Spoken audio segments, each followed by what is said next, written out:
नमस्कार। कल देवी अहिल्याबाई होलकर को देख करके शो को देख करके मुझे एक शेर याद आ गया। मशहूर शायर बशीर बद्र ने लिखा है कि कुछ तो मजबूरियां रही होंगी, यूं ही कोई बेवफा नहीं होता। कि कुछ तो मजबूरियां रही होंगी, यूं कोई बेवफा नहीं होता।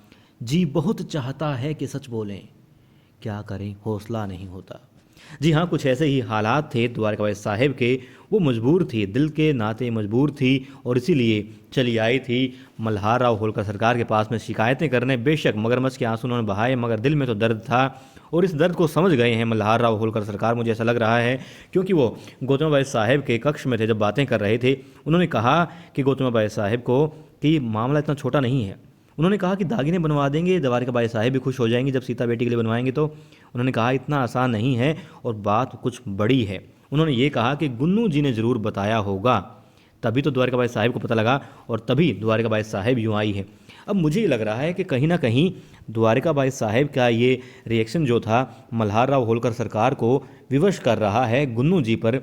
शक तो नहीं, मगर थोड़ा सा विश्वास को कम करने के लिए, क्योंकि वो उस पर विश्वास करते हैं, उन्हें उसके सामर्थ्य पर, उनकी ईमानदारी पर शक नहीं है। और परिवार का हिस्सा है, जब बेटे जैसे हैं तो उन पर शक करना भी नहीं बनता, मगर उनका विश्वासघात करना भी लाजमी नहीं है, ज़रूरी नहीं है। वो कर रहे हैं मगर क्योंकि बहुत गलत बात है, और इसीलिए वो यकीन नहीं करते।